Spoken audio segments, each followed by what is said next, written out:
Од денеска ќе плаќаме поскапа струја за 7,4%. Стартува и новата пресметка на 4 тарифи, според кој ќе се пресметува колку ќе не чини потрошениот киловат. Ова е новиот рецепт на власта кој се воведува со ново поскапување. Слично сценарио како претходното, кога се укина дневната ефтина тарифа. Надлежните тврдат дека со новиот начин на пресметка, оние кои ќе трошат помалку ќе треба да заштедат.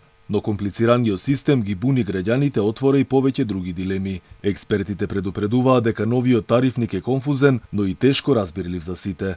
Бараат од надлежните засилено да го презентираат моделот и да им објаснат на граѓаните како тој ќе функционира. Народот не знае. Стварно, регулаторна комисија треба да направи малку поедноставен преглед.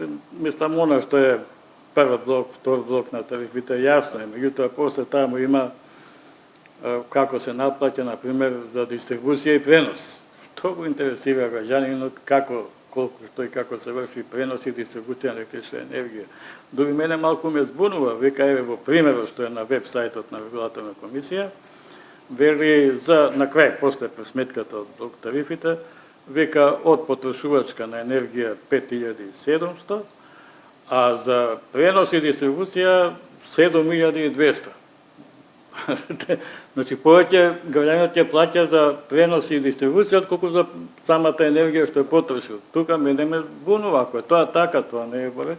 Една од клучните дилеми е читањето на броилата за граѓаните. Регулаторот остава простор тоа да се прави во временски интервал подолго 30 денови. Обврската е на универзалниот снабдувач, кој ќе треба детално и прецизно да контролира за да нема дополнителни шокови за граѓаните, кои онака ќе бидат под притисок да штедат и да внимаваат што и кога вклучуваат. Не е тоа. Значи, на граѓаните треба темелно да им се објасни како да штедат енергија и тоа не е лошо малку и технички да се образуваат како работи системот за грејење, како работи системот за ладење. Со овие блок тарифи населението ќе биде мотивирано да штеди енергија.